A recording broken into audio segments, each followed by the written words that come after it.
On va donc créer une fonction au niveau du logiciel. Alors la fonction permet d'exécuter une action qui se répète dans le jeu. C'est-à-dire qu'à la place d'avoir 10-15 fois le même diagramme, on va avoir une seule fois un diagramme dans une fonction et à chaque fois on va appeler la fonction. Ça évite de multiplier les lignes de code et de faire planter la cartouche. Donc pour ça, on va créer la fonction RIP, qui est la fonction où le personnage meurt. On a vu qu'elle apparaissait deux fois dans le tuto précédent. Donc pour ça, tout simple, comme pour timer input variable, on va sur fonction, on clique deux fois dessus. On a toujours les mêmes informations, edit, new ou delete. Donc on va créer une fonction. Pas grand chose à créer.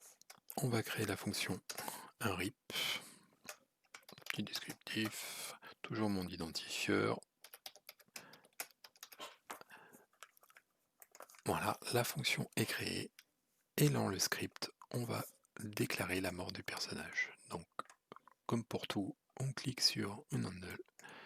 Ça nous ouvre le diagramme de la fonction.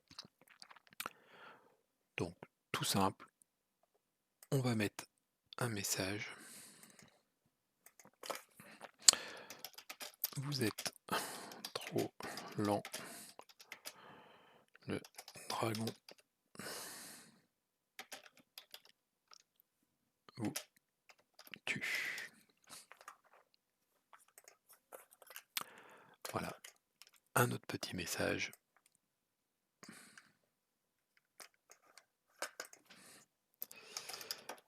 Merci pour votre aide. Donc quand la fonction RIP sera appelée, ce petit script tout simple va apparaître en nous disant qu'on est trop lent. Merci pour votre aide. C'est terminé, vous êtes mort, il faut recommencer.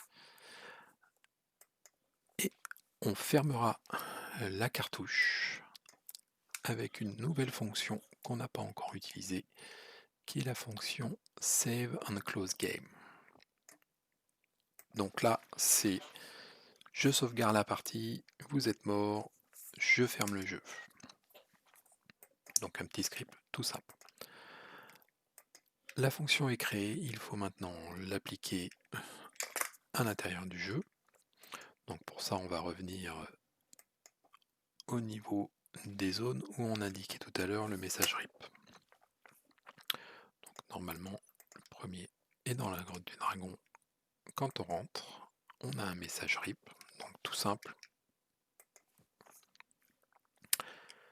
Je supprime le message et je viens insérer ma fonction à l'aide de la commande fonction qui est la fonction call. Donc comme pour le timer, on n'a pas indiqué la fonction qu'on voulait, donc ça nous donne un message d'erreur en nous disant il n'y a pas de fonction d'indiquer. Donc on va indiquer la fonction RIP. Et on a une deuxième action au niveau du timer. Quand le timer est complet, on a toujours le message RIP qu'on va supprimer. On va mettre la fonction call et le message RIP. Donc là, on a une fonction qu'on appelle de différents endroits et qui exécute toujours la même information, à savoir nous donner l'information qu'on est trop lent et que la partie est terminée. On va maintenant tester en lançant l'émulateur. Alors, on re-sauve signal une nouvelle fois.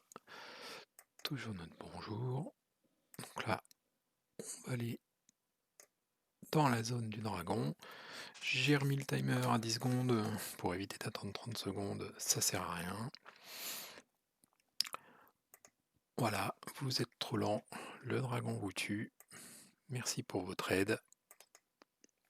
Un message, voulez-vous sauver la cartouche? Là, on n'a pas vraiment de choses à sauvegarder, de toute façon. Donc on met oui, ça sauve la cartouche, on met non, ça sauve pas la cartouche, et on revient au départ de la cartouche, où on peut rejouer une nouvelle tentative. Voilà, ça c'est pour les fonctions qui permettent d'éviter d'avoir 50 scripts identiques dans toute la cartouche.